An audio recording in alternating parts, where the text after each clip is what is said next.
Assalamualaikum. On behalf of SDPI, I'd like to welcome you all to our seminar on Pakistan-US relations, searching for a common ground.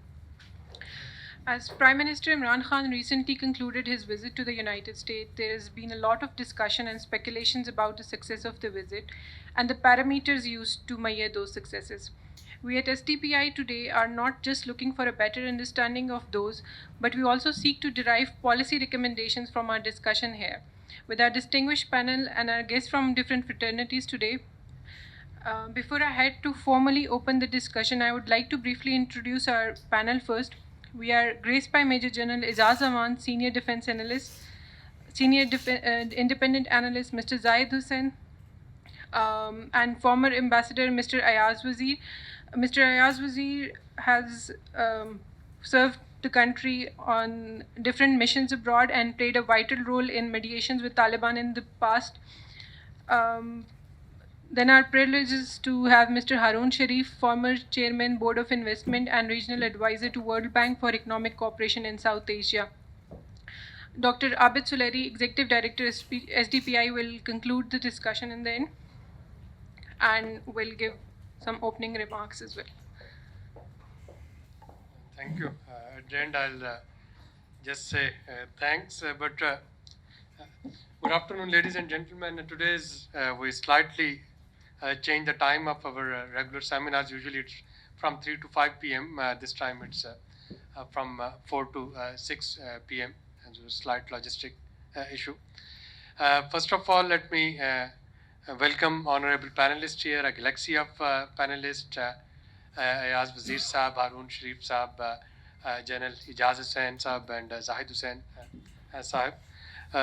We wanted to unfold Pak-US visit, and if we look at the history of Pakistan-United States relations, I don't want to use the word love-hate relation, but it is sort of something like that. It's never a smooth relation, it's a bumpy relation. So there are times when we have excellent relations between both countries, and then there are times where we don't have those good relations, and then there are times where inviting American scholars to Pakistan, even that becomes difficult. But these are different phases, and of course in diplomacy, it's the national interest which comes first, so it's not the personal friendship, it's the state level relations that we are talking about. Now, incidentally, we are again in a phase where Pakistan and United States of America, it seems their interests seem to be common, and one needs to now try to understand, is it just one point agenda on which we should try to understand this relation, Afghanistan, or it is much beyond Afghanistan, and what may happen or what would happen in future.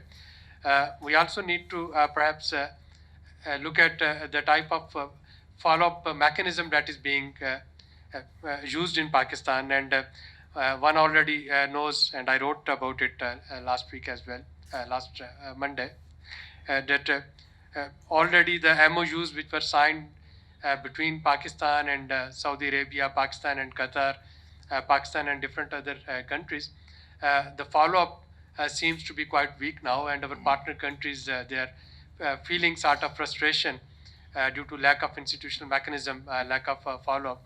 And that's where one wonders whether what we are achieving at diplomatic front using our civil and military leadership, the agreements that are signed between heads of government, is there any effective mechanism of following it up?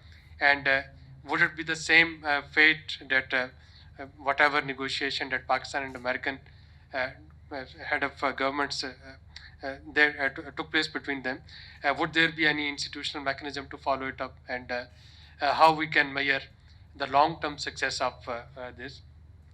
So there were some questions, and the panelists that we invited, we thought those are quite relevant. We have Zahid Hussain Saab, who can of course give us a broader overview, the geostrategic overview of this visit, linking it with some of its history.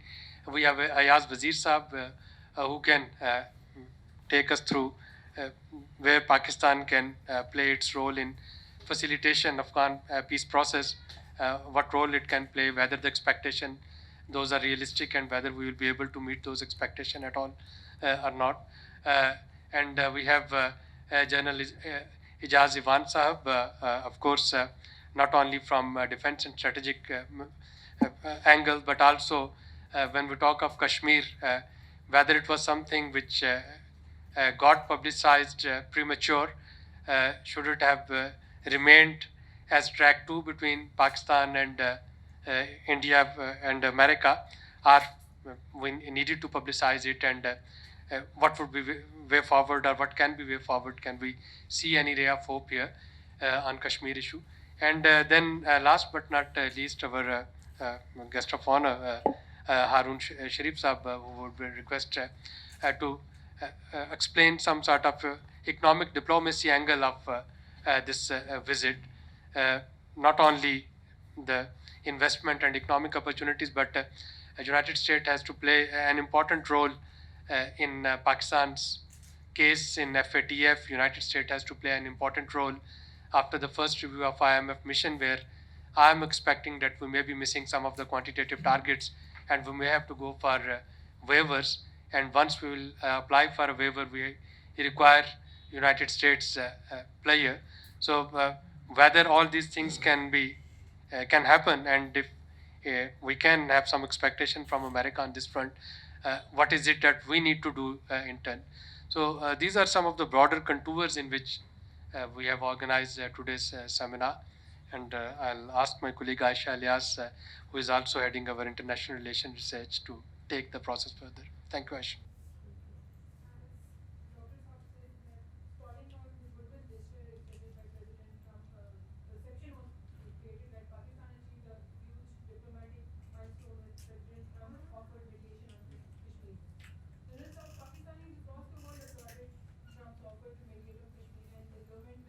As a success of its diplomacy. How much ground does the offer hold after New Delhi's refusal, and how right we are in portraying it as a Pakistan's victory? Bismillah ar-Rahman ar-Rahim. Coming straight to your question, I'll not talk about the visit in general. I think the cat came out of the bag a little earlier. Probably at Osaka, when Prime Minister Narendra Modi and President Trump met, things came under discussion, and the way President Trump mentioned it, that 2 weeks back I met Prime Minister Narendra Modi and who talked of mediation on the issue of Kashmir. So to me, period of 2 years is not long enough to fade the memories. So President Trump must have remembered it very, very distinctly and very clearly as to what transpired between him and Narendra Modi 2 weeks back. But Indian reaction as it came from the media and from the general public, it's for 2 reasons. One, that probably President Trump could have held it with him, and as we are saying, that later on it could have come up. But as he is the President Trump's persona and the person and the kind of straight talker he is, he mentioned it a little earlier than expected. So that's why there is so much of flurry in the Indian media, and second reason of the Indian reaction is probably that Prime Minister Narendra Modi had not taken his parliament into confidence on this issue, and a major decision the way he is looking at it, resolving it. But in reality, I feel personally that the people of Kashmir are not going to wait for another 70 years to look for their justified right of plebiscite. And India is also getting frustrated because of the casualties that they are suffering and the way things are getting out of control in case of Kashmir. And the present surge of troops, as they have decided to send another 10,000 troops in Kashmir. And trying to suppress the movement, and then they are not quite successful, and we see that frustration being reflected in the ceasefire violation across the Indo-Pakistan border. And they have also had a setback in Balochistan, where BLA, which was being sponsored and abetted by them, when it has been declared as an international terrorist organization.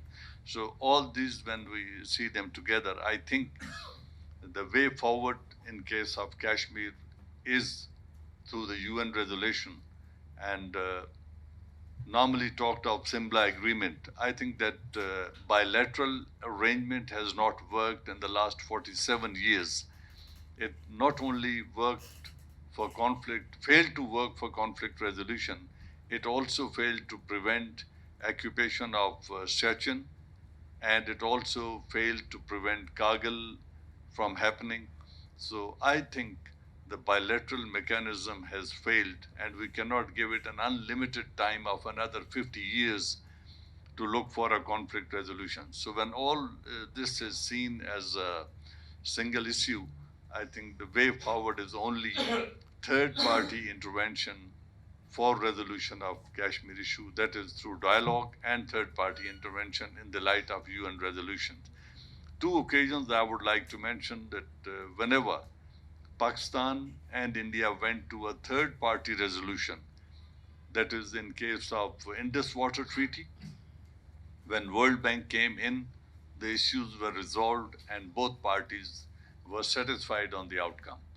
And another recent issue was the International Court of Justice intervention, or both the parties going to International Court of Justice for Kulbhushan Yadav issue. And both the parties are celebrating that it has been a win-win situation for both. India claims that we have got a consular access, which was previously denied, and Pakistan says that he was not freed and there was no such decision or judgment given to free him and hand him back to India. So he remains a spy in our custody who would be given justice through the judicial system and the law of the land in Pakistan. So both the parties are satisfied. So I personally feel that on the issue of Kashmir, third party intervention is the only way forward to resolve this issue in the light of UN resolutions. When it comes about and how it comes about, that is to be seen, because there is no solution in sight with the use of force. Both countries, being a nuclear power, cannot resolve it through conflict or through war. So that's all I had to say on this issue.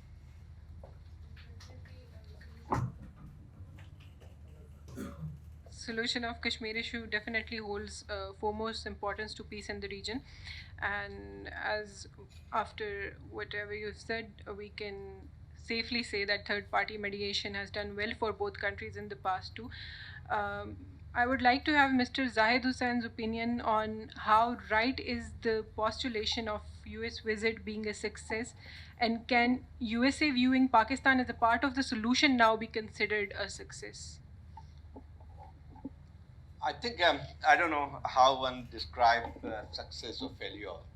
I think the visit certainly went well, but what really we expected from this visit, what happened? Like first, actually, let me explain the relations between Pakistan and United States, which emerged after 2001, and I'll call it a very unique relationship, and this kind of free enemy, friend and enemy. Because if you see the history of Pakistan-U.S. relations for last 19 years, it's basically a kind of relationship where we had actually convergence of interest. We cooperated with each other on certain issues, but there was a huge divergence also.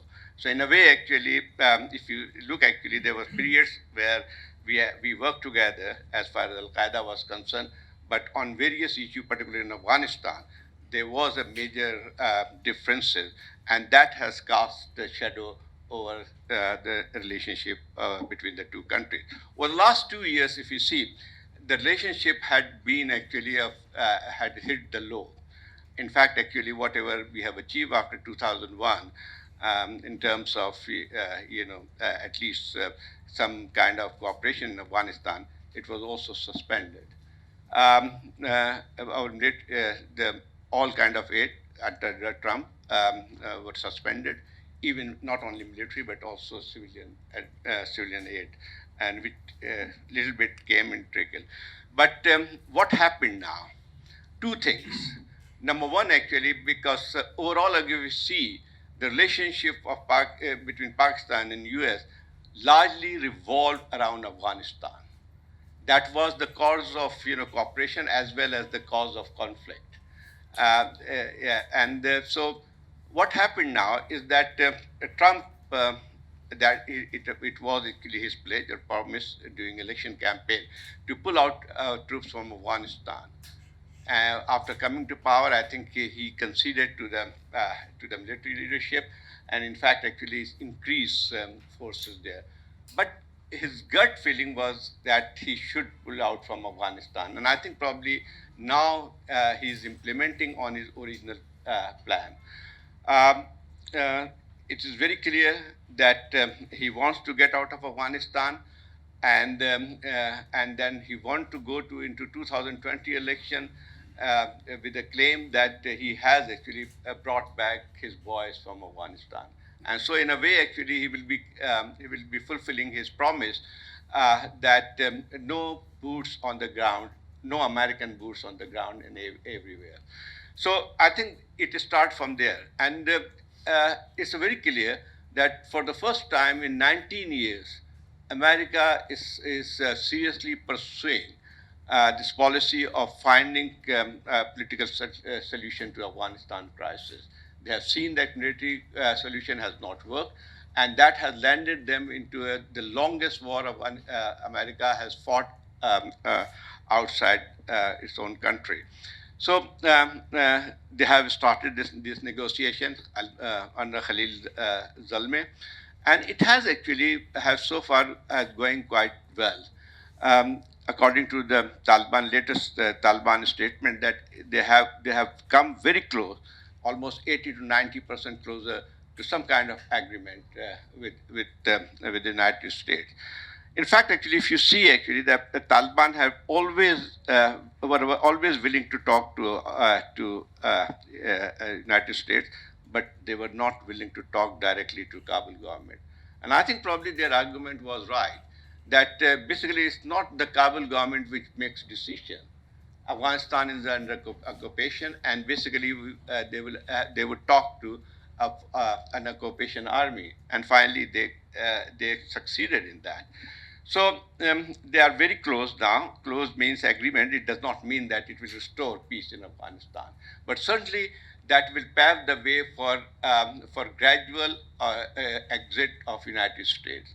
I think now what they are talking about is framework for withdrawal of troops. An entire discussion is being revolved there.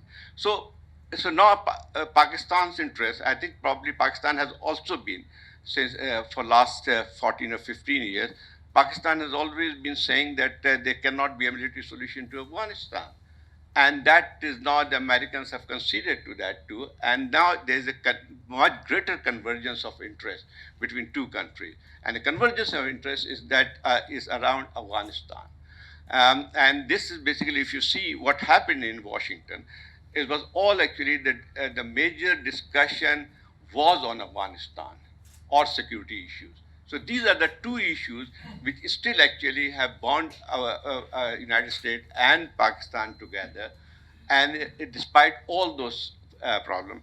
So some of the elementary discussion has already gone into it before Prime Minister went there, and I think probably there was some understanding, and already Pakistan has been cooperating in these talks. So I think what I can see actually from this, that now they will be working much closer on Afghanistan issue. Imran Khan has promised that he will try to persuade the Taliban to come on table with the Kabul government, and also actually for ceasefire. There are two issues now which are left, and I think probably that's what actually Americans want Pakistan to do. But it's not so easy, because I think Taliban's position is still very clear. And 2 days ago, actually, there was some statement came out from Kabul, where they said that soon there was going to be direct talks between Kabul government and Taliban, and soon a denial came, and that exactly was the position of Taliban from the outset. So I think probably these are the two issues which has actually brought United States and Pakistan to what we can back on a transactional track. So one has to be very clear about it. I think we basically have this tendency of saying that no, everything is fine between in the relationship between United States and Pakistan. I don't think we should exaggerate it. So one thing is very clear that despite some transactional, interests which we both have on Afghanistan, it is not going to be a strategic relationship. That's very clear. And in fact, actually, my thinking is that from the very outset, from the very start of this, the new phase of U.S.-Pak relation, which started in 2001, there has not been any strategic convergence. It was from very beginning, it was a transactional relationship. And even the transactional relationship over the last 2 years did not actually exist. So this is basically a move forward in a way that ice has broken, and they are talking to each other now. But we should not jump the gun now that everything is fine. No, because when we are talking about convergence, is on Afghanistan, but there are still a lot of differences between the two countries. Changing geopolitics in the region, that's also one of the factors. Yes, actually, there was also some kind of interest, United States interest in Pakistan, is also something to do with the regional politics. But it is not the basic reason for the United States to come back or basically have improved relations with Pakistan. So now what the challenges are? Challenges are, number one, actually, that Pakistan, whether Pakistan can meet the US expectation. And it will all depend because the US has already given September as a deadline for some kind of agreement with Taliban. So in between Pakistan, if Pakistan can persuade the Taliban to talk to Taliban, and more importantly, can they persuade the Taliban to observe a ceasefire? And I think probably it also depends what goes on in the present or ongoing round of discussion at Doha. So I think probably one is good to have better relations with the United States, but I don't think actually we should see it as going back to the relationship which we had around 2004, 2005, or 2006. It's not going to be that way. Number two, actually, one should also understand how does the whole policy process goes in United States. I think when we talk about Trump, it may be actually a kind of personal decision for Trump and also people around him. But does it mean that the establishment, or particularly the military establishment, would agree to that? In fact, actually, there's a huge difference within the United States establishment. The military is still not very happy with this, actually, that troops will be pulled out from Afghanistan. They're not, actually. They wanted more troops to be sent to Afghanistan, and they still believe that if they cannot find a military solution, but still, actually, they can bring the thing to a situation where they will be in a better bargaining position. But I think probably Trump's position is different from that. So I think it will also has to be seen how the military establishment sees the relationship between the two countries. That's going to be very important. Well, actually, yes, that's one. Pakistan, when we talk about US-Pakistan relation, it's largely military to military relationship throughout the history. It's mostly actually it's the Pentagon and Pindi. And in fact, actually, when we talk about downslide in relationship, it was also something to do with the with the falling out between the two militaries. That way, some confidence has been restored, and I think probably is a good thing, but not beyond that. There are also differences. There will be huge differences on Pakistan's relation with China. United States has strong reservation over CPAC. There are some of the policies of Pakistan, is also some India-Pakistan relationship. So all those factors are there. When I'll just add last point is about Kashmir. I think what happened, the proposition which came from Trump that he could mediate between Pakistan and India on this issue, it was more of an off-cuff remark. I don't think actually there was something very serious about it, and we were very jubilant about it. But it's a fact actually, historically, if you see that United States does not have the same kind of leverage to force India to come on to a negotiating table. They can actually, yes, US has played some role in the conflict, in the situation of conflict, in easing the conflict, but not beyond that. On Kashmir issue, Indian position has been very clear traditionally that they are not going to accept any outside arbitration, and they stand by it. And I think what America can do, only thing that it can actually persuade the two countries to come on the negotiating table, and that's it. And well, actually, we should also not get into, should not be get very excited on those issues.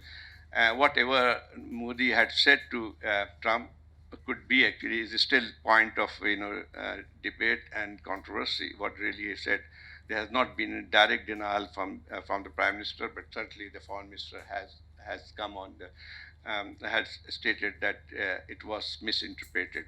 So I think probably that's, I don't think India can, US can play any significant role in actually India-Pakistan conflict resolution. Thank you.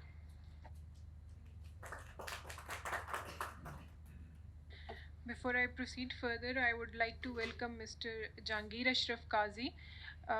Jahangir Ashraf Qazi Sahab has served as former ambassador to US, and he was our special representative to the United Nations. Thank you, sir, for joining us. As Zahid Hussain Sahab said, that the relationship of between US and Pakistan has always revolved around Afghanistan for good and for worse. So we are fortunate to have Ambassador Ayaz Wazir Sahab. And so there are some questions that we seek answers from you when it comes to Afghan peace process. As expectations are high, and if I may take the liberty to say, tall claims are being made, but some guarantees would be demanded as prerequisites. Who will provide those guarantees, and will Pakistan be legitimized enough to provide them? What consequences can they hold for us in either case? As we know that it's not the first time Taliban are coming to a table, and earlier they were proposed as much as an office in Qatar, but to no avail. Will the past lessons be incorporated this time? Past lessons be... Well, thank you very much. I would like to thank the administration of the SDPI for inviting me to this conference. And before I proceed further, I would say, rather, if you permit me, that it's a bit unfair that I speak in front of a very distinguished diplomat who has not earned a big name for himself in the field, but on Afghanistan also I have learned a lot from Ashraf Jahangir Qazi. He was our specialist. But since I am here, I have to put in my 2 pennies worth, whatever it is. Thank you, sir. Thank you, sir. I have always learned from you, honestly. Well, as Zahid Hussain rightly said, the problem between us and America, I personally feel, was not in the bilateral field, it was on Afghanistan. Afghanistan has overshadowed almost everything between us. And the reason was that our interest in that country were not on the same page. We were on different, in different positions in Afghanistan. If we go a little back in the history, I'll try to sum it up in a short time, but some events need to be referred to clarify the position. If you look at Zia's period, when the Soviet invaded Afghanistan, we were on the same page because we wanted exactly what the US wanted in Afghanistan, so we had no problem. And another element of our joining hands with America was that at that time Zia has toppled a popular civilian government. He was totally isolated. Hardly anybody was talking to him internationally. Then came in the Afghanistan and he encased on it for personal benefits and for the country's benefit. So all along during that period, we had no problem with with America and Afghanistan. Then comes the other important factor, the Musharraf period. Again, if we look at in Afghanistan, our interests apparently looked alike, but we, forgive me if I say something hard or if I say something that would not convince you, but that is how I look at. But there he didn't play fair. He was saying something and doing behind something. From there, the trust deficit started between America and us. Gradually, it widened, and it widened to an extent that America finally came open and started accusing us of home. But I was turned back from the main gate of the ministry because Clinton has by then not left the country. So we were arrested in the ministries to stay put on. And after 5 hours or 3 hours that he stayed, after visiting India for 5 days, he left the country. Not seen in public on television shaking hand with President Musharraf.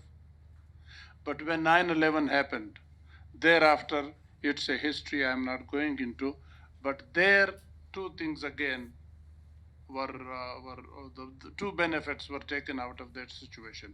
Personal recognition for him, and then whatever little good or bad in his views, though I'm not in support of that, there we didn't do good for the country.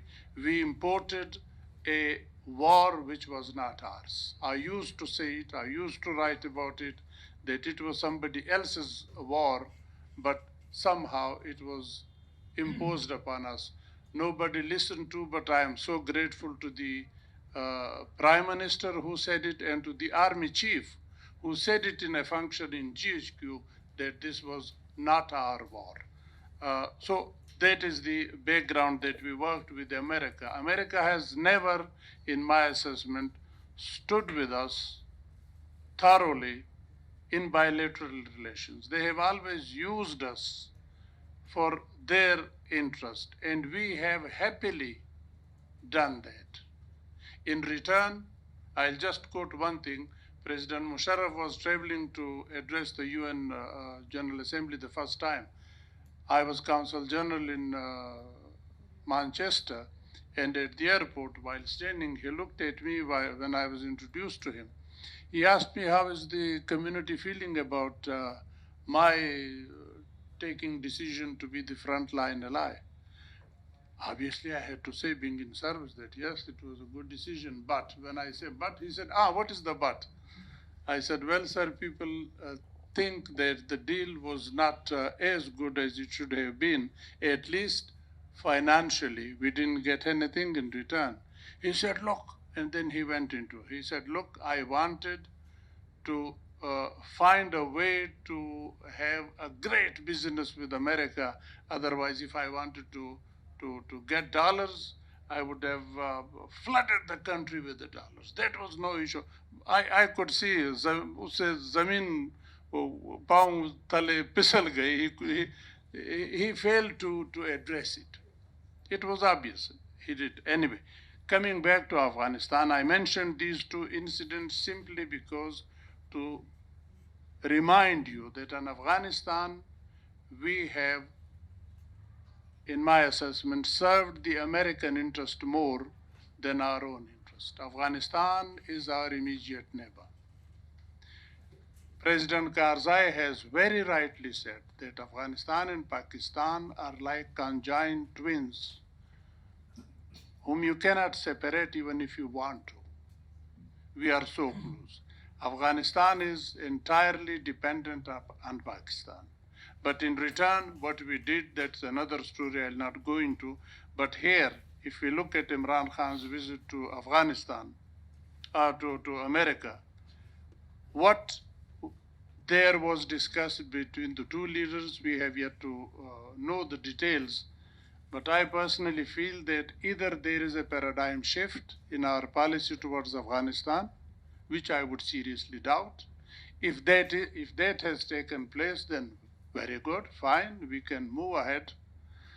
Or then somehow we are going back into what happened during the Soviet occupation or the American occupation, then what I mentioned, and for a little opening in the bilateral field, we are again offering our services for free. We have, as we claim, we have convinced the Taliban to start talking to the others, to American, because as rightly said, America was not talking, Taliban were talking. That reminds me of another thing, forgive me for mentioning personal things, but that applies. An American ambassador came to me for a briefing in 2010. We discussed Afghanistan, and then I suggested to talk to the Taliban. You cannot kill all of them. There is no way that you will find a solution through force. And what he said, I wish I find him and I remind him of. He said, Mr. Wazir, by then you would recall America was not prepared to listen to the name of Taliban, leave alone talking to them. He said, Mr. Wazir, you have poured a bucket of cold water over my head. I said, well, Excellency, I am keeping the icy one for our next meeting.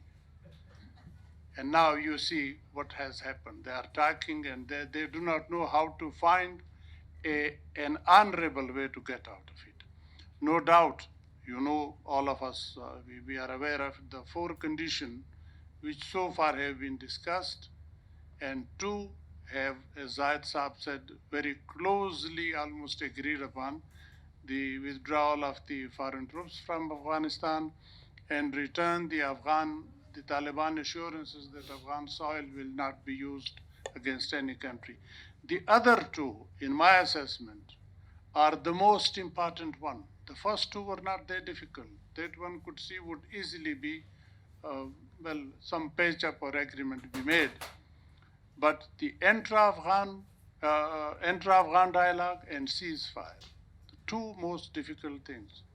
The intra-Afghan dialogue, I hold the opinion, maybe I'm completely alone in that we didn't do good by supporting the idea to bring in the 3rd group. One is the Afghan government, one is the Taliban group. Obviously, the 2 are fighting, they are the major 2 groups. The 3rd element, which is living under the umbrella of the Afghan government, but somehow encouraged to be a different entity because they are tribal leaders or political leaders, so they should also have a say in the solution of this problem. I do not agree with that solution. Those leaders, as I said, are living under the umbrella of the Afghan government. We like it or not, but the Afghan government is there. That is a fact. The intra-Afghan dialogue should have been between Taliban and the Afghan government. If some reservation were there about the other whom I mentioned, they could have been asked to nominate a person and be a part of the Ashraf Ghani's or the Afghan government team to talk to each other and find a solution.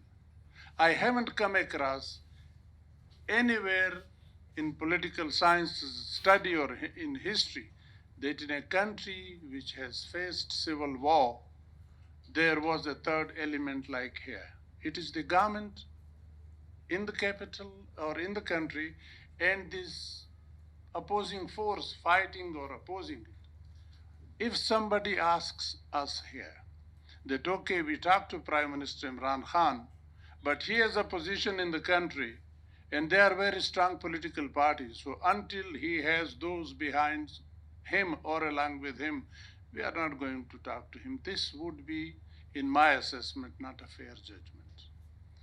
let the Afghan sort their internal problem. If we go into minute details, then the Afghan government is not a unity government.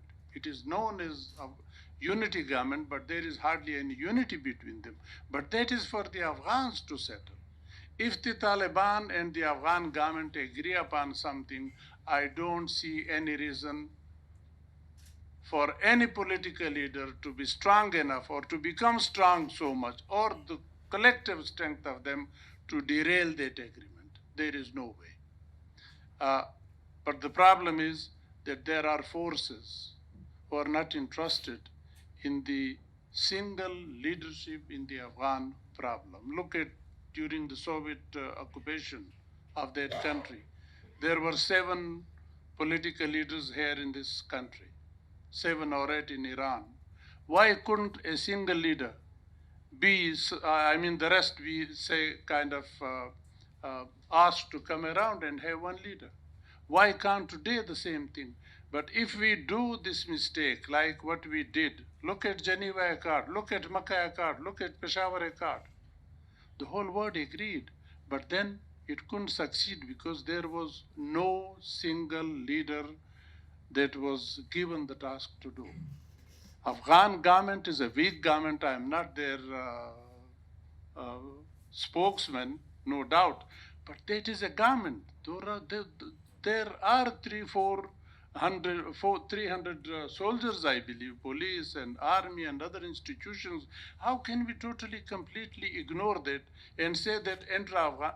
I laughed at the conference that we held here in Murray, where Gulbuddin Hekmatyar and another person, let me not name him, representing an individual, not a group, were made equal to sit and speak to the crowd. This doesn't happen in any country, leave alone Afghanistan, which is a tribal society. There you to go by the tribal norms also. So my submission would be, let me sum it up. There are so many things I can talk for 2 hours more, but let me sum it up that, okay, fine, it's a good beginning, but on Afghanistan, we should be extremely careful. I was asked that what kind of guarantee should Pakistan give for the success of whatever agreement is reached. If Pakistan makes that mistake, it will be calling for trouble, asking for trouble.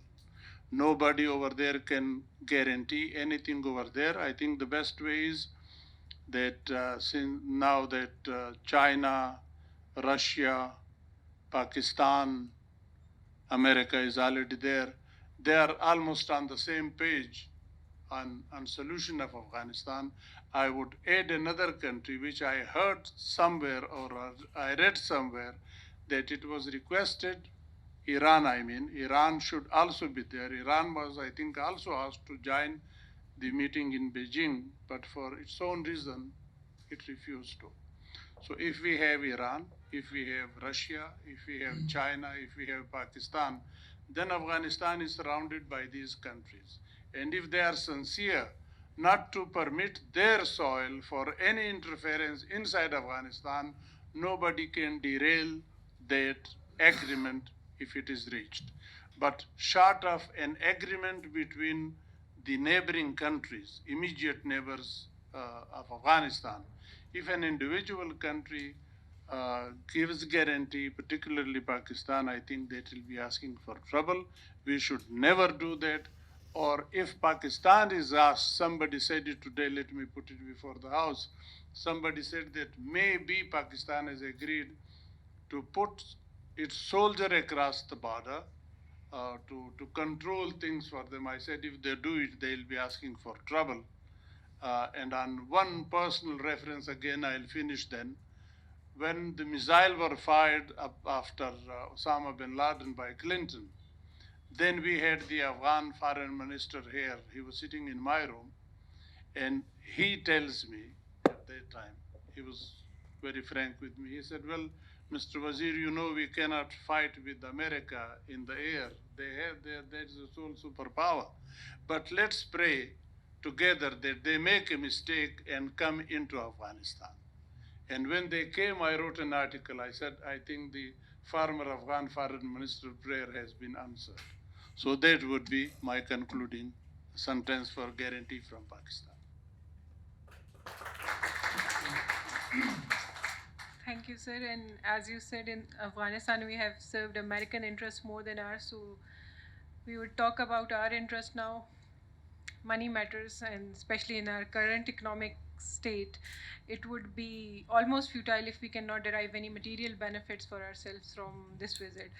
I would request Mr. Harun Sharif to enlighten us on how much weighted does Trump's offer of providing economic assistance an indication of increasing bilateral trade hold. Bismillah ar-Rahman Rahim. Thank you very much, Dr. Abid Suleri, team at SDPI, distinguished panelists, Qais Saab, and General Talib Masood. I'll try to capture 3-4 messages which came from this discussion, because in that context, I'll try and see what are the 3-4 things which Pakistan should try to convert the objective of this trip into some outcomes. Because obviously there were some objectives of this trip, and we are debating on the security side, we are debating on the geopolitics, on Afghanistan side, and also was there, some achievement in opening up the door for economic partnership, and how can that be materialized? So that's the way I'll structure it. So messages are very clear. General Saab has clearly articulated that if you talk about Kashmir, so maybe a third party is a good thing. Zahid Hussain has clearly indicated that perhaps we should not be too excited about the offer on Kashmir. It was a passing remark. And then, I totally respect that, without ownership and legitimacy of the host country, a third country in Afghanistan, it's very hard to take it forward. I'll take a pause and take a minute that this visit, where does Pakistan stand now in terms of certain trends which are now shaping up the economic future of countries? So one thing is very clear, that the traditional developed markets have slowed down and continue to slow down. So we see a slowdown in Europe, we see some recovery in the US, Japan remains slow, Middle East becomes shaky. So what it has done is that the two regions which are offering opportunity to the world are Africa and South Asia in the next few years. So the fundamental question for us in Pakistan is that if the timing is such, can Pakistan take this opportunity and reposition itself and take the advantages to actually catch up with some of our competitors in South Asia? And competitors, obviously, India is far ahead, but Bangladesh is growing at 7.1%, which is a huge differential. And 10 years' time, that will actually become very visible. Sri Lanka is touching 5%. Now, if these countries are growing at that level, and we are struggling, below 3%, and with the stabilization and with the hanging sword of every quarter reviews and FATF, so I think it's a very serious thinking needed, that what are the drivers of growth? How can Pakistan leverage our regional relationships and international partnerships into some sort of forward-looking economic game? And that is a fundamental question. When I was, for my very little 10-month stint, was with the Prime Minister, and I continue to feed into him that first of all, Prime Minister was reluctant to go to the West for several months. And he thought basically that after a year he would have something to show, and then he would like to go. But unfortunately, Pakistan did not get much to show. And I'm pleased that he has started engaging. And why I'm pleased? Because I was fortunate to travel with him in his past 5 trips. I think the Prime Minister has the personality, the communication, and the overall standing to actually relate to global leaders. And he has done it wherever he has gone. So the first step for any country, he is very good, I must say, that, in opening up the door, being the honest salesman for Pakistan that engage with us. The issue lies with us is that our capability to convert that opportunity into a transaction. It was mentioned that our relation with the US has been transactional. Unfortunately, most relationships these days have become transactional. So this is an important point to note that at this point, long-term strategic things are talked about, but eventually politics needs some transactions to show. And I can share when President Ghani came, he's my former colleague as well in the World Bank. So when he went back, so he was a bit disappointed that he could not make any announcement that this is what I have agreed with Pakistan in terms of transaction, because that is a politically sellable thing. Third trend, basically, when we talk of Asia, there is liquidity in Asia. Now, people, sovereign wealth funds are getting a bit edgy with developed markets. So, Pakistan, the point I'm trying to make is the timing of this visit coincides with an opportunity of a country which has pretty much managed to overcome the existential threat or the security threat of that perception. This is a country where China, it's part of the BRI. This is a country which offers a market of 200 million. So the question is that can we really convert this talk that we are well positioned, we are strategic partners to actually becoming an economic transaction? And that is where my frustration has been in the past and now, that it is the capability question of Pakistan to convert this advantage into something which the other party buys into. We still outsource our thinking to somebody that you come and make a transaction for us. Now that time has gone, neither people have time, they have multiple opportunities. And we need to learn how to deal with multiple partners, particularly in this context with both China as well as the US. Also in the Gulf, because I traveled to both countries, how to deal with, for instance, Qatar as well as Saudi Arabia. There's a very fine balance of economic partnerships which is emerging in Pakistan. So I totally agree, whatever I'm privy of, that Pakistan-US relationship have been 1 point agenda. It appears that we have managed to break some ice and some confidence has been rebuilt on convergence of ideas on Afghanistan. President Trump, if you read, there's nothing in the communique, but in the dialogue and talks, which my colleagues, former colleagues have told me, there is a desire to expand trade. The US is not investing abroad anywhere. Because they are inward looking and they are trying to strengthen their economy. So we should not expect huge investment coming from the US anyways. But trade has, Pakistan has about $6 billion trade with the US. Bangladesh has around 8.5 billion.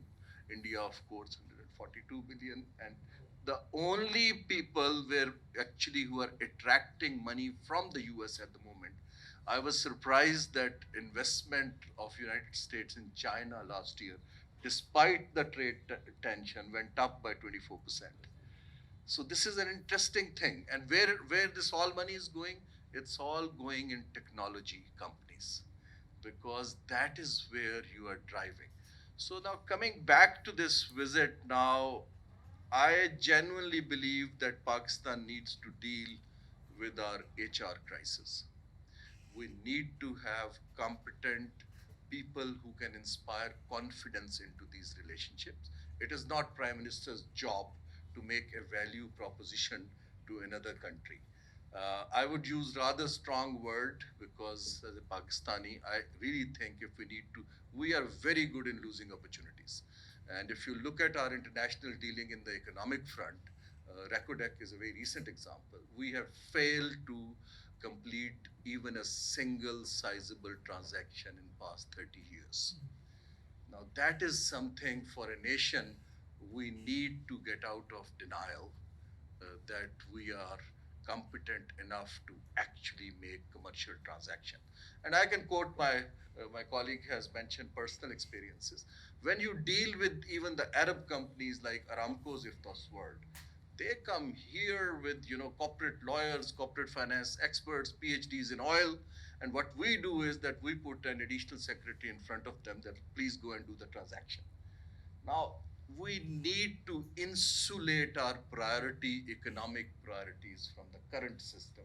The countries who have done it, they have actually benefited, and there are multiple examples from Malaysia to Vietnam to Bangladesh. I have worked in Bangladesh and Hasina Wajid, and that's a more broken bureaucracy actually there. But what she did was she said, my number one priority is exports. What do I need to do? So in Bangladesh, the people who are familiar with Dhaka, the one name everybody knows is Hartal. So there is a Hartal every week. So traffic blocks. There are two vehicles which are ordered not to be stopped. One is an ambulance and one is a car which has a sticker of an exporter. That actually shows the signal, the priority, and things start, changing. So I think Pakistan needs to be very careful in setting our priorities, put the right people, and to be very honest, with my little knowledge, people are there, but somehow we have developed a feeling that if a professional comes and asks for a salary, it's a bad thing. So that you are coming to Pakistan to serve the country and you're asking for money, somehow in the political circles, that's a feeling. I fail to understand that if you are hiring somebody world class, you need to compensate that person. So what we do is that we all get people who offer their services for free. Neither they honor the contract nor they own the assignment. So this is something we need to address very quickly.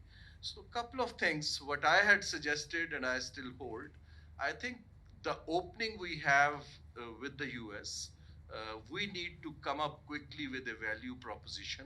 I do not see the current level of economic team or bureaucracy to structure that value proposition. For instance, there are 2-3 things which in my humble opinion US could be interested in. Number one, we have just, when I was head of BOI, we inaugurated in China the Rashakai Economic Zone. That's very close to Afghanistan. And we could actually offer Afghanistan and the US a part of that zone to be developed for something shared economic benefits.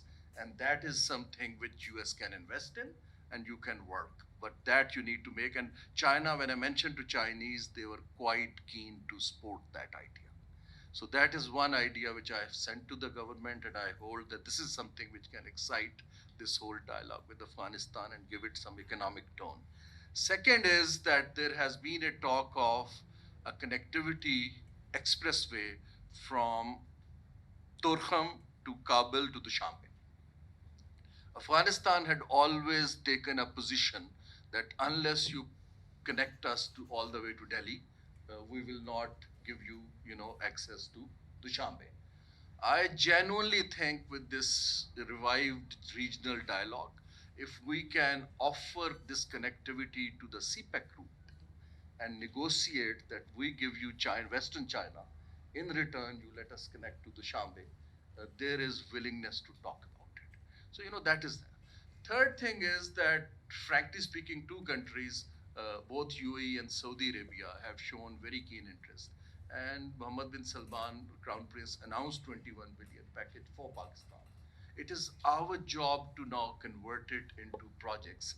And with the close relationship of Saudi Arabia with the US, we could actually involve some of the big boys in the US into certain economic transactions here.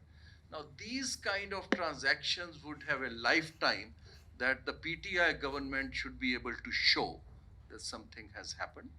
The US would actually perhaps get excited if money is coming out of it, because that would be a transaction. I'm afraid if this remains a dialogue and talk shop between the bureaucracies of these countries, we will keep on going in circles. Nothing much will come out. And that is where Pakistan, time and again, is losing the opportunities. In economics, timing is name of the game. I think for next 4 to 5 years, it's the time for Asia to rise. If we don't reposition, my fear is less that Pakistan's growth will be slow. My fear is that our competitors' growth will actually overtake us, and our negotiation power within the region will deteriorate, very seriously. The numbers I've been looking at, PricewaterhouseCoopers, is that Bangladesh actually GDP per capita might cross India in 2030. So if you are getting, a bloc which is that powerful, and our relationship with Bangladesh and India, are not too great, then perhaps there would be harder divides on the economic terms here. I've been asked to comment on FATF and IMF, and I'll close after that. I do not think that whoever I've spoken to, that in the formal talks or informal talks, IMF was not discussed in Washington, because program is already approved. IMF would actually become relevant when the first review comes or the second review comes. And that's the time, but that is an institution. It will be done at the board level where US will say something. It will not be done bilaterally, my understanding. FATF has been politicized. That institution was never political, but in recent history, we saw in the Pakistan's case, it became rather political, and even media was brought in.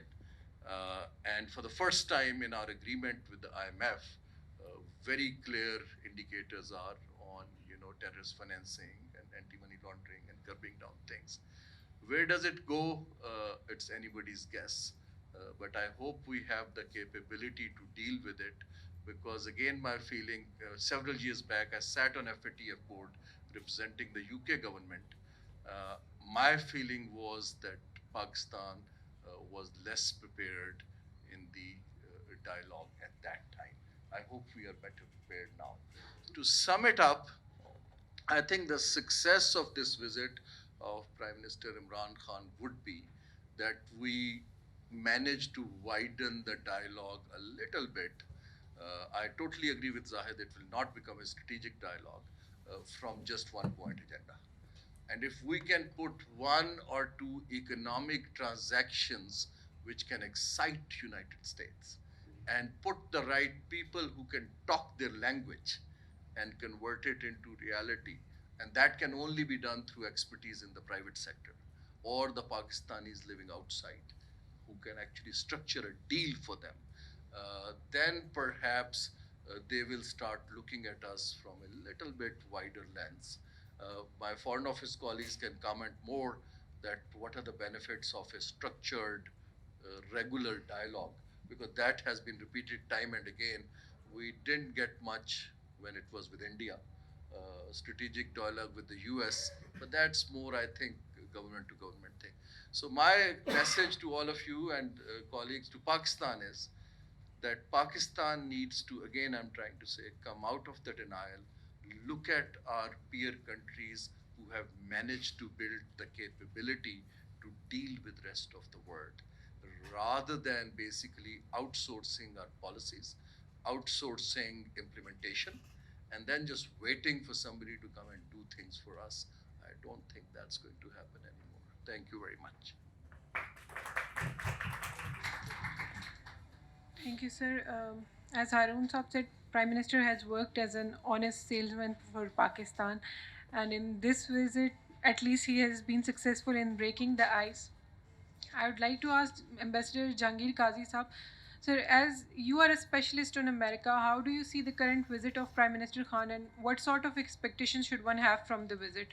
Also, what prerequisites would Pakistan have to fulfill to meet US expectations?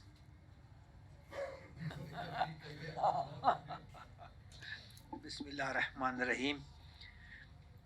The chairman, panelists, it's a great honor to have been invited here amongst colleagues, dear friends, whose knowledge about the subject and the discussion is really profound, and particularly I apologize also for coming late, so I missed General Saab's remarks.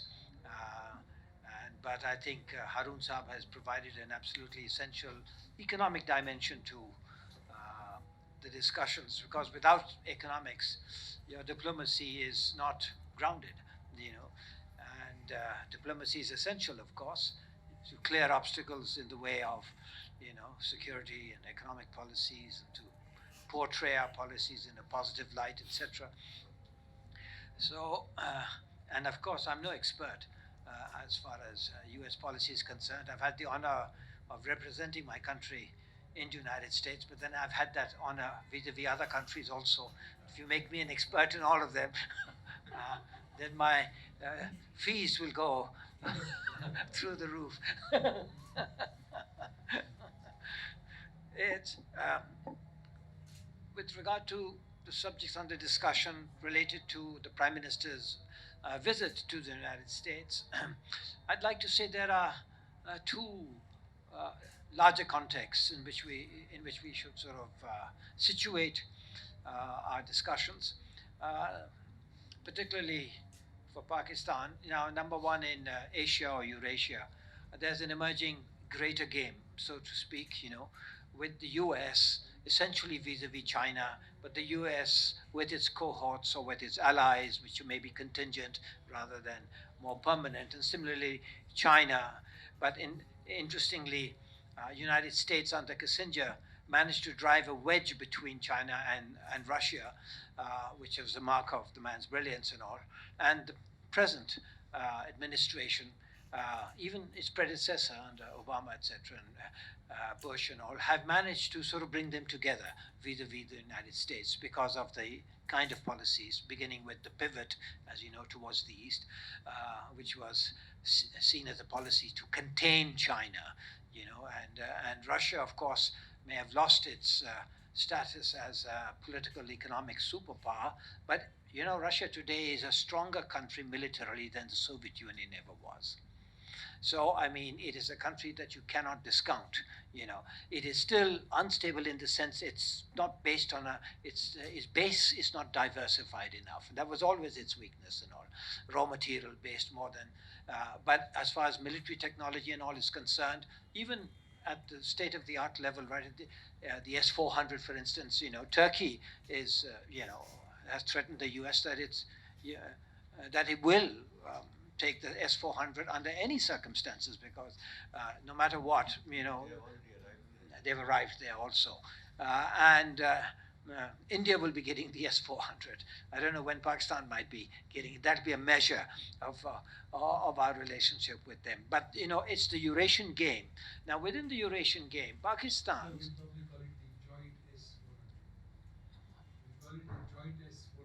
The joint S-400. So, वहाँ की यानी कि their military technology is way in advance of the sophistication of their economy. But the Russian economy has always depended really on their mineral wealth and other, rather than the sophistication of their technology, except in specific spheres, space, military, etc. And that is still a weakness there. But they will have to. They're very aware of the challenge and all. They'll be grappling with that. And in the long run, they'll have to be strong enough to have a friendship with China, which doesn't undermine their security. Because, I mean, if you look at the maritime provinces in eastern Siberia, there's the marriage between space and population, Russian space and Chinese population, which is a very, very explosive combination on which to base long-term strategy and all. So Russia is going to have to address that aspect and all. But the point that I want to make is that the context for what we are discussing today is provided by this greater game in Eurasia, in which inevitably Pakistan is on the side of China.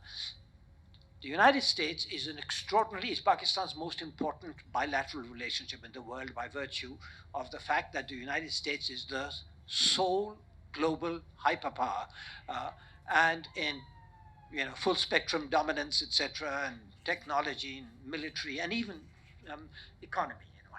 The soft power of America is declining very, very rapidly, which is a critical factor. So, and with Pakistan, America's chief importance is that America should do no harm to Pakistan because its capacity to do harm, and you just mentioned FATF and IMF being front-loaded, and we need to get a better deal. And your previous deals with the IMF were when you had a better relationship with the United States and all. Right now, the United States is in maybe reviewing its past policies, but the Trump's tweet of January 2018 is something that we all need to remember when it called Pakistan, a country, a deceitful country, which has cheated America and which has done this, that, and the other. And India should be really looking after this region and its interests, particularly including Pakistan and, and its nuclear aspects. It really went to town on Pakistan. Now we can sometimes discount what Trump says, but Trump still is the president of the United States, and so there's only an extent to which you can discount him.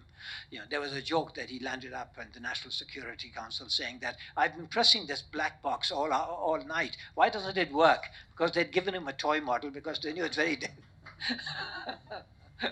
So, and the other, that is the context within which we have to see it. China is our strategic partner. You need a working relationship, a good working relationship with America, and you do need a longer-term strategy towards all your other neighbors, including India. Because short-term strategies, 70 years have told us, if you have a 70-year series of short-term strategies, they never add up to a longer-term policy, they never add up to consistency, they never add up to direction, and they never add up to effectiveness. And which is the finest example of that? Your Kashmir policy.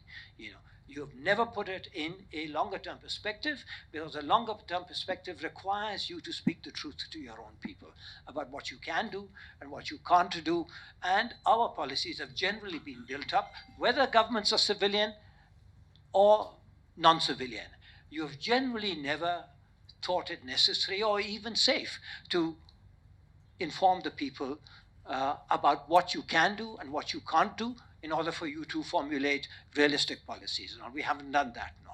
So we are now at a situation where we have no option but to rationalize our foreign policies and rationalize our general national policies, of which external policies are only a dimension, the dimension that involves contact and interaction with the rest of the world. We are going to have to do it, otherwise you're facing existential crises and all.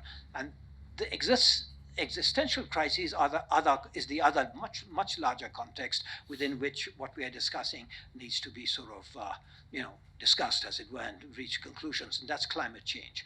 Climate change is a universal threat. It is approaching us at a speed far greater than was ever anticipated. Every single report that comes out for the last 7-8 years has been worse than the preceding report. And it is accelerating at a pace which is several times faster than what even the most radical climatologists thought only a few years ago. It is overwhelming us. 3 years ago, you never heard the word climate change in any real sense. Our newspapers never, I don't think our cabinet ever discussed it. I'm not so sure our cabinet has even discussed it now in any serious way. Of course, we have legislative pieces, but they can't they're not substantive policies. They don't really enter into, they don't have priority. Priority means resources. So you have no choice. You're going to have a population of over 400 by 2050, and you're going to have climate change, which is going to deny you the land, the water, for food security. You're going to have all kinds of things which are derivative from climate change, and all of which are fatal in their consequences at a pace which is beyond calculation. Now, in these circumstances, if you aren't going to talk about things within the context of bilateral cooperation, regional cooperation, and international cooperation, your policies are criminal, because they are against your own children and grandchildren, your own grandchildren whom you see every day, or particularly grandchildren who, mashallah, are all very young, no matter what our ages are, grandchildren are very young, who are going to live the consequences of our criminal neglect, because we don't have the attitudes, we don't have the priorities, this is the context. Within that context, now, let's just look at the recent visit. America had a particular attitude towards Pakistan since Trump came in, and even before that and all. Because Trump is as much cause as effect as far as America is concerned. He represents America and he adds to America's problems and all, you see. As far as Pakistan was concerned, we're in the doghouse. This visit has been a very good first step for all the reasons that have been mentioned and all. Fundamental issues were Afghanistan and Kashmir. Bilateral aspect was there, but maybe its potential has to be realized, as Harun Sahib pointed out. As far as Afghanistan is concerned, which is why they asked for the Prime Minister to be there, and they were particularly keen for the military chief as well as the intelligence chief to be there, because there are certain assumptions about who's in charge in Pakistan. So the President of America and his administration wanted all three together there so that they could have a frank discussion and all. On Afghanistan, American elections are coming. September is out of the question. Pakistan can do nothing by September. September because the Taliban will not participate in elections. An Afghan election cannot take place if the Taliban are openly opposing it, which they will. And they will not join the election for the simple reason that they would lose.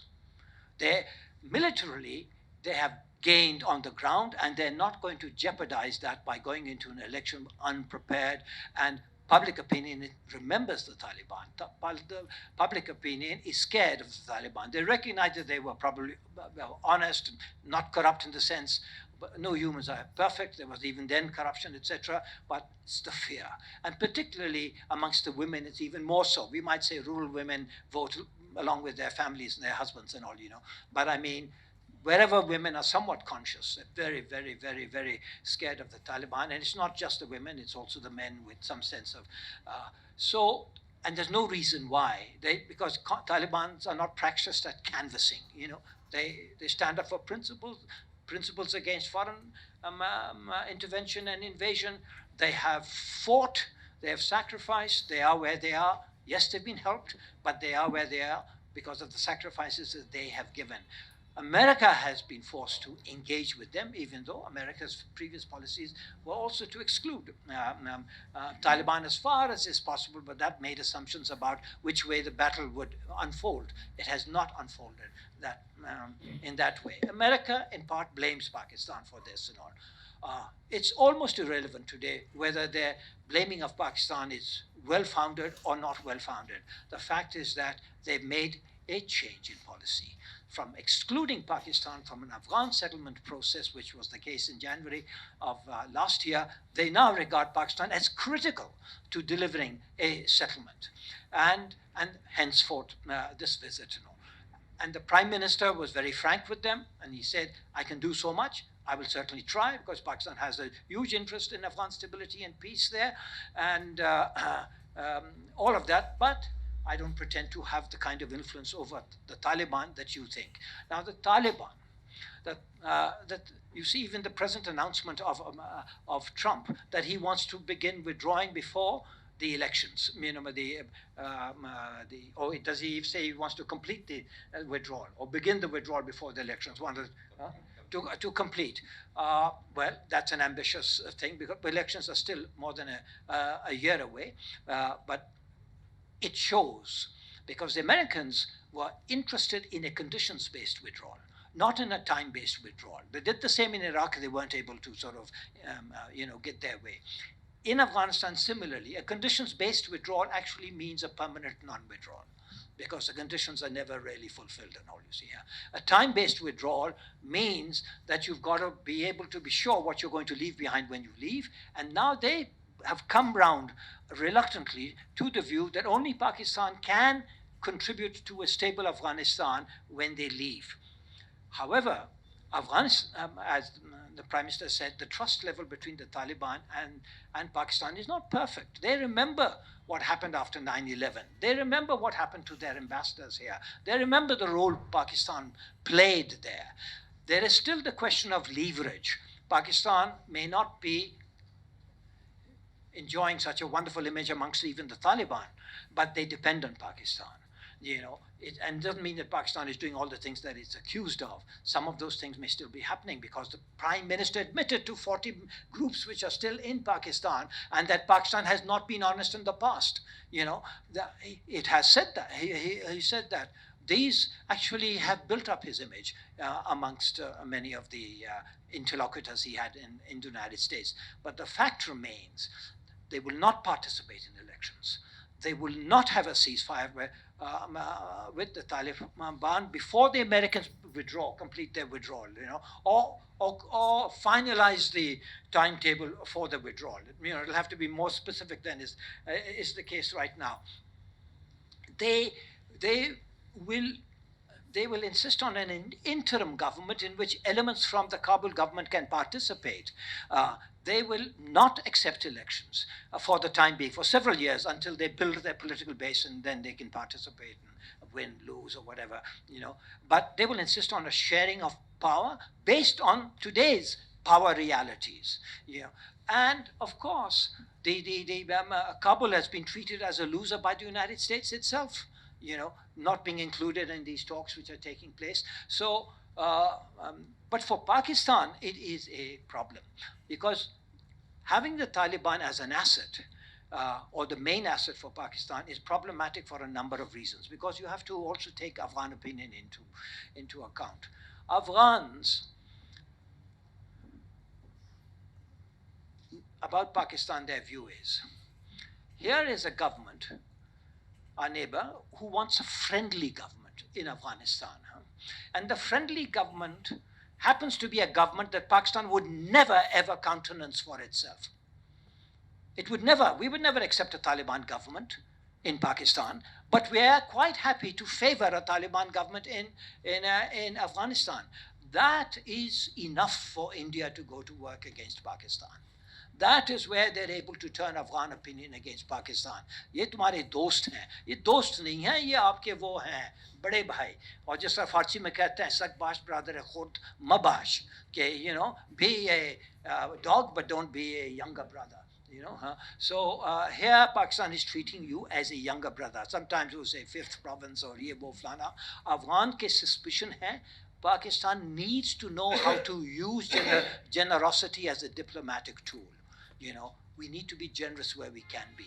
And if we do all the things right, then, we know the fencing and trade, and aapne uski baat bhi ki hai.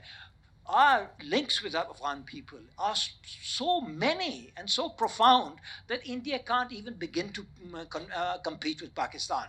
But don't pretend to dictate to them how friendly they can be or should be with India. That goes against Afghan's sense of pride. And they look upon and say, Iran has never managed to rule them.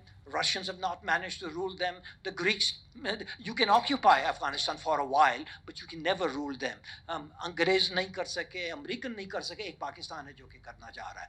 तो वो this perception is a Pashtun perception as much as it is a non-Pashtun perception in Afghanistan. So when we pretend to be thinking of Pashtun interests in Afghanistan, it's laughable, because the Pashtuns are still the dominant ethnic group in Afghanistan. So they don't need Pakistan's protection. They would say, look after your own Pashtun, what is happening and what is not happening and all of that stuff. And the non-Pashtuns say, we don't have a Pashtunistan problem with you. Pashtunistan is not our problem. Pashtunistan is the problem of the Pashtun, because of history and things of that sort. So we need to develop the right perspectives and all in order to gain trust with Kabul. The man has just been here. Last time he visited Pakistan was the second country he visited after China. And we came up with a lot of deliverables afterwards and all, which weren't delivered afterwards, but for a number of reasons, including military security cooperation. None of that right now. None of that. We're almost treating him with contempt. Ashraf Ghani is and we have full diplomatic relations with him. We recognize his government to be the government of Afghanistan. So how do we gain the trust of Kabul, and how do we retain the trust of the Taliban? It's not going to be easy. It's going to be damn tough. And the first thing we need to do is be honest on what can happen. I think the Taliban have learnt lessons. The Taliban say so. Kabul still has a degree of acceptability, not necessarily Ashraf Ghani himself, but fear of the Taliban means that if you had a regular election in Afghanistan, some version of the present regime in Kabul will probably win that election in alliance with tribals and in alliance with other parties and other ethnic groups. The Taliban have yet to build up a political machine. Theirs has been a fighting machine, a resistance machine, a jihadi machine, and along with an ideology which scares people more than sort of attracts them. So Pakistan needs to have a policy which looks morally decent, and when you are, can you hope? Do you really expect that the Taliban are the future of Afghanistan? If you do think the Taliban are the future of Afghanistan, are you a friend of Afghanistan? Are you a friend of the people of Afghanistan? These are questions Pashtuns ask. And if you don't even ask those questions, why? Because you don't know the Pashtun mentality, the Afghan mentality. Because how much of them are involved in formation of Pakistan's policy towards Afghanistan? These are very profound questions which we are going to have to learn. Comes Kashmir. Okay. बात हुई है कि नहीं हुई है, झूठ कहा कि सही कहा ट्रम्प साहब ने, मैं समझता हूँ है कोई बात, कुछ तो कहा गया, कुछ तो है. 2 weeks ago he said 2 weeks ago. 2 weeks ago means the G20 meeting in Osaka. In Osaka. Now let's look at it. The Indian position. No, Modi has won an overwhelming electoral victory in India for the second time. This time, the spread of BJP even larger than the first time, and even the overwhelming majority is slightly more also this time and all. Massive victory. Militarily, nobody can challenge India in Kashmir. Pakistan can't challenge them. The resistance movement can't challenge them. However, these same elections have proven another thing. They've proven that the valley is not part of India. Because despite the overwhelming political victory of Modi, the BJP couldn't win a single seat in the valley. And for the first time, they can't get a chief minister from the valley. And they're thinking of now they've got president's rule, governor's rule, and they're thinking desperately in terms of 370 को abolish करो, 35A को abolish करो, और वहाँ की population जो है उसको बदल दो, composition ही को बदल दो, वगैरह वगैरह वगैरह. And actually some RSS people are talking in terms of final solutions. You know what a final solution means? If you know what World War II is and what German history is and all, yes. So final solutions के भाई ये तो मानने के लिए तैयार नहीं है. ये नई जो generation है, नई नस्ल जो है of the Kashmiris, फौरन वहाँ पहुँचते हैं where any Mujahid or militant जो भी नाम इस्तेमाल करना चाहते हैं is surrounded by them, और वो खिलाने की कोशिश करते हैं, पथराव करते हैं वो forces पे, मारे जाते हैं. And many of these people are highly educated people who are coming back from the West with not only with degrees but with futures before them, comfortable futures before them, and yet they are willing to sacrifice their lives. Now you might say, oh, ये पहले करते थे क्योंकि ज़्यादा वो इनके prospects भी नहीं थी, तो चलो जान दे देते हैं, कुर्बान कर लेते हैं, जहादी बन जाते हैं, वगैरह वगैरह. ये वो बच्चे हैं who have a future, and yet उनकी alienation इस कदर है.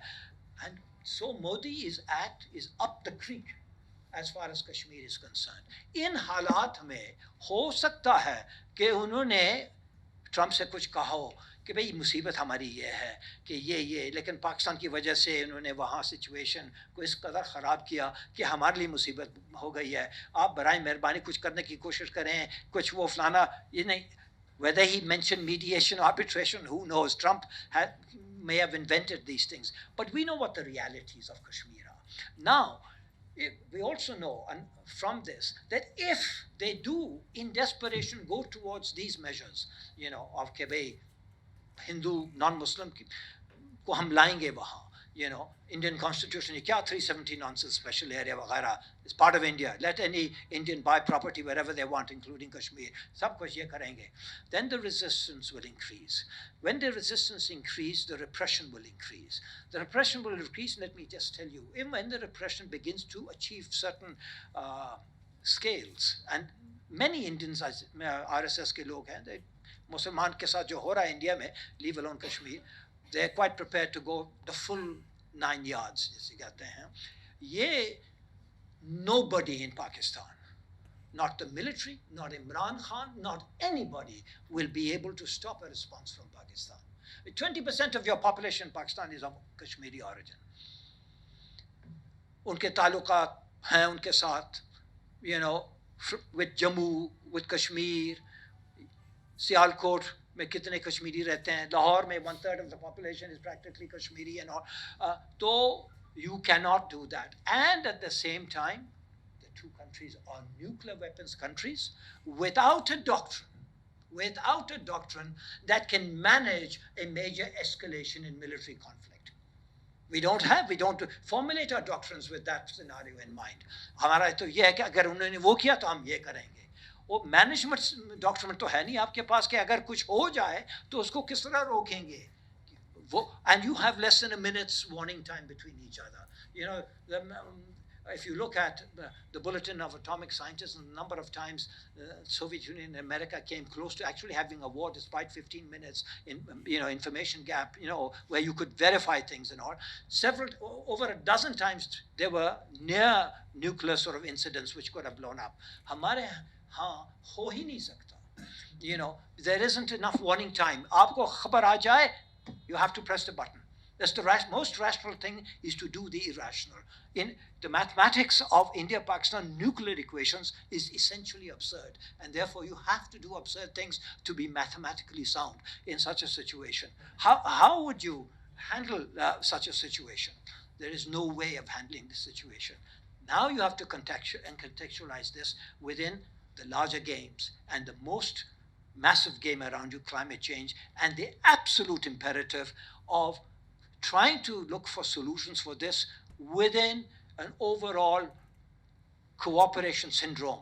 Easy to say, next to impossible to do, but you have no choice. There is no other alternative.